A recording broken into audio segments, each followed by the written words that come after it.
Chapter 57. Elaine looked at the woman on the bed in the chantry's hospital floor. Vi's eyes were swollen, her light freckles almost green against her pale skin. 2 days ago, Vi had fallen unconscious with a cry as they'd been walking together. Elaine had been surprised how well they'd been getting along. Then this had happened. "Have you figured anything out?" "It's definitely the bond," Sister Ariel said. This was good and bad. The only other guess they'd had was that Vi's rapid progress with her talent had been hiding some flaw, and all her power had rebounded on her. From her talks with Sister Ariel, Elaine had learned that Vi was terrifically talented, but completely uneven in what she learned. Her wet boy training had enabled her to use her talent easily, but she'd missed certain basics, and the sisters had no idea which ones. So it seemed Vi mastered some difficult things as easily as breathing, and some easy things she couldn't get at all. When she collapsed, everyone had been frightened. Of course, if it was the bond, that meant something had gone really wrong with Kyler. Elaine looked at Sister Ariel. "We've had pigeons from Scenaria that a treason trial was being conducted," Sister Ariel said. "I deduce from Vi's state that the sentence is being carried out even now. The wheel, I would imagine." She looked up and down the corridor. "With Kyler's special gifts, it's taking longer than it should, and Vi has been helping him heal by taking some of his suffering onto herself. It's only making the inevitable last longer, so it's a cruel kindness, but it is well meant." Kyler was dying? Right now? Elaine should have felt it. She should have known, as Vi did. In fact, she would have, if Vi hadn't stolen her ring. Jealousy flashed through her, and she suppressed it only with difficulty. Damn it! Why couldn't you forgive someone once and be done with it?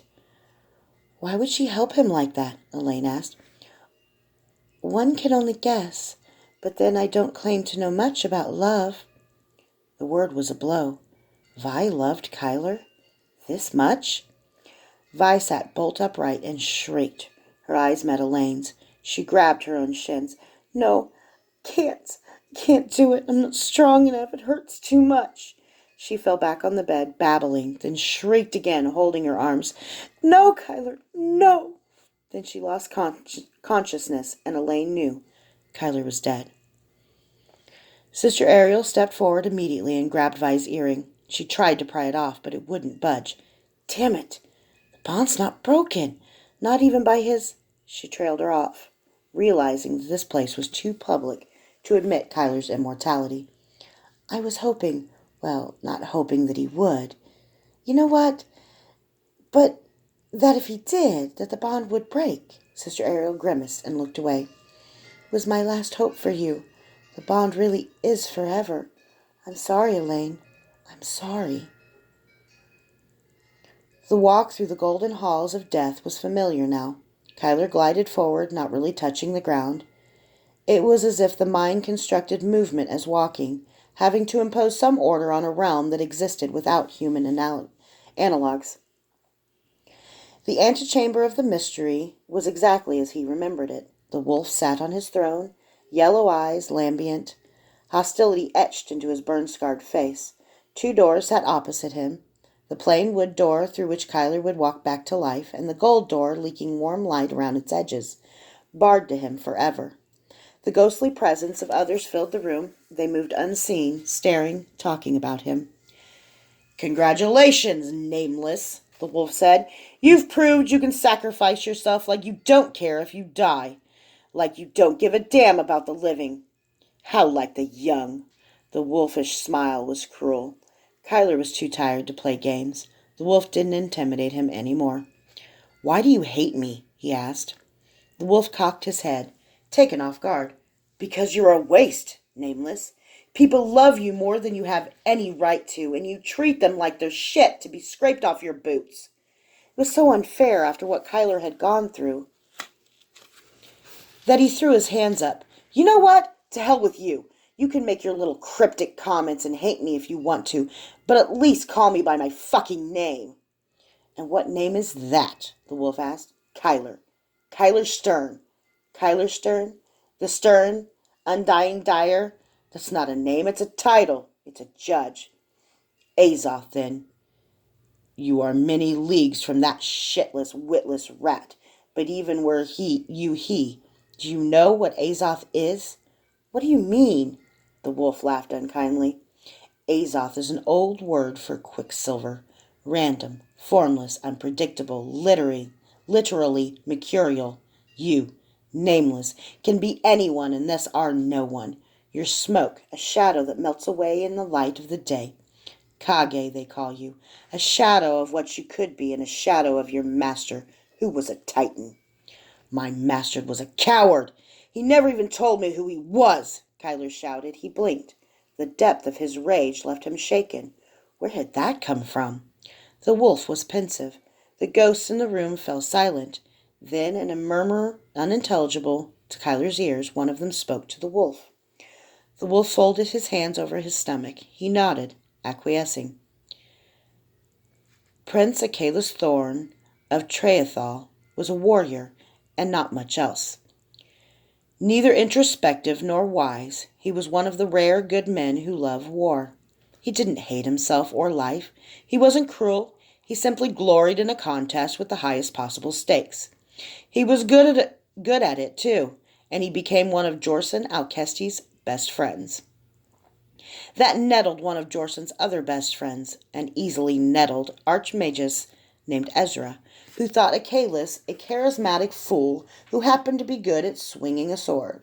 In return, Achilles thought Ezra a coward who took Jorson away from where he belonged, in the front lines. When the champions were chosen, the men and women who were Jorson's final hope of victory, Ezra intended to bond the devourer himself. It was by far the most powerful Kakari, and he had sweat and bled for it.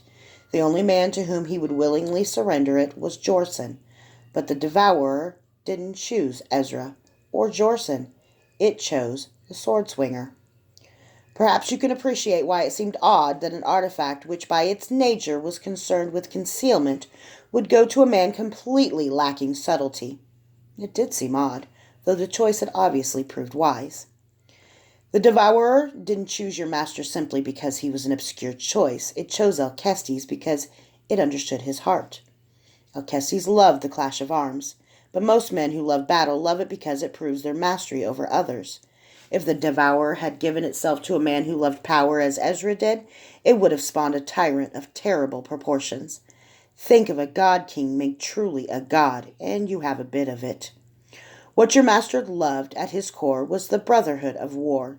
He thirsted for the camaraderie of men risking all to come through for each other.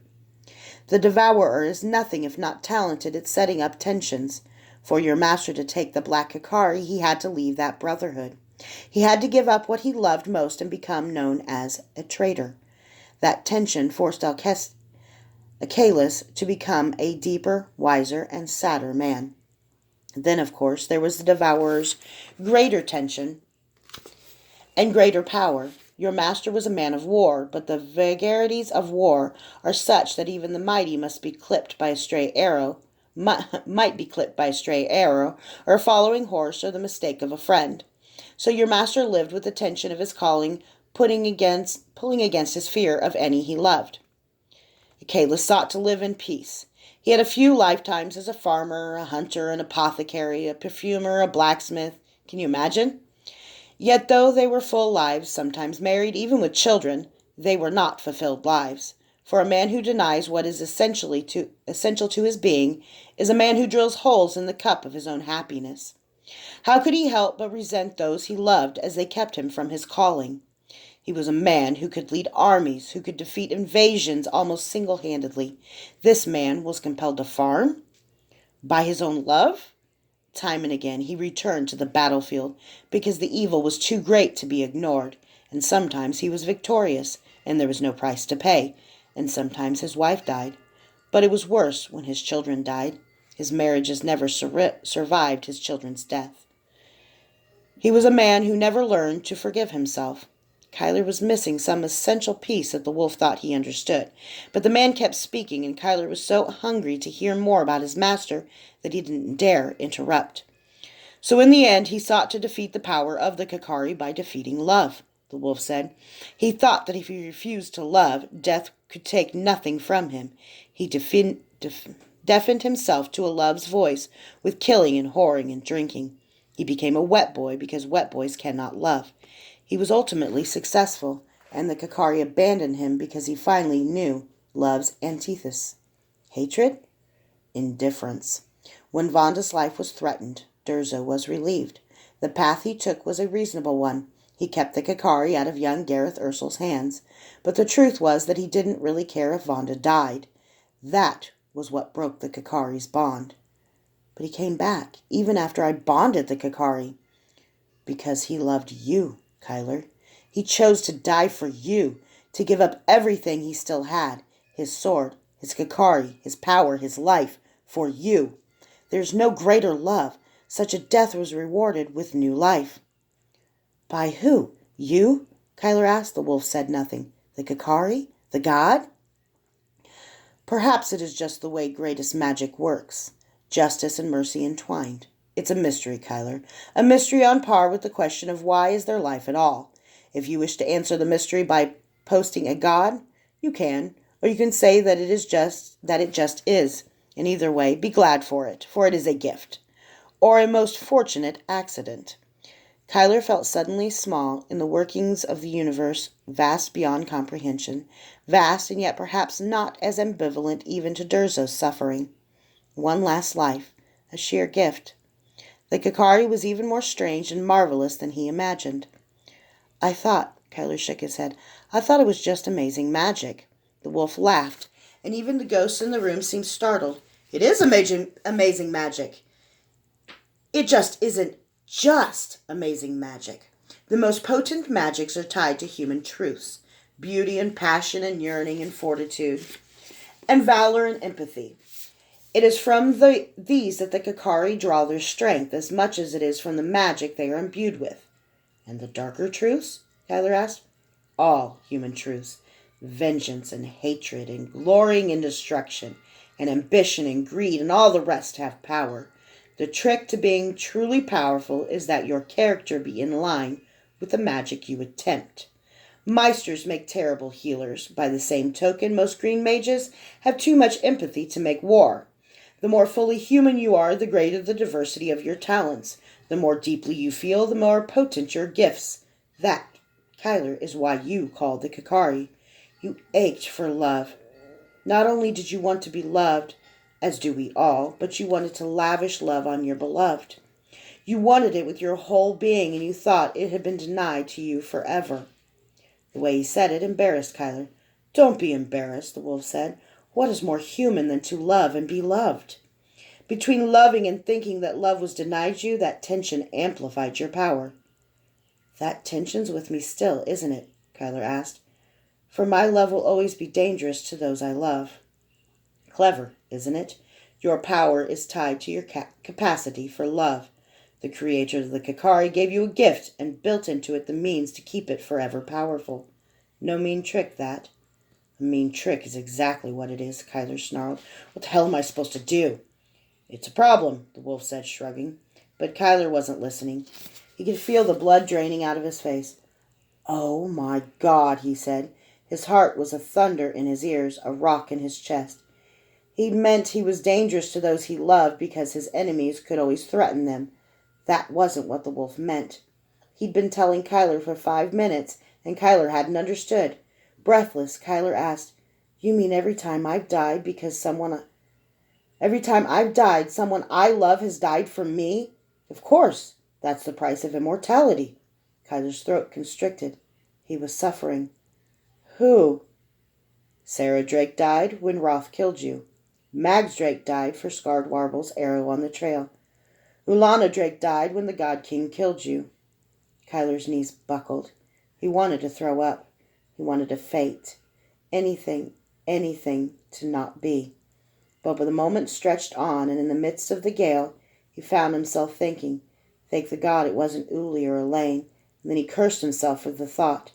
Who was he to weigh one life against another and be thankful that one should die, simply because he loved her less?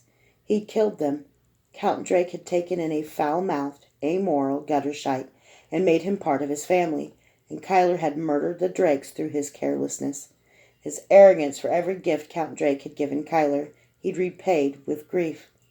And for my blasphemy, when I took money to be killed, Jarl. Kyler screamed. He tore his cloak. He pounded the ground with his fists. But there was no pain here, no body to mortify. The tears rolled down his cheeks, and there was no comfort. I didn't know.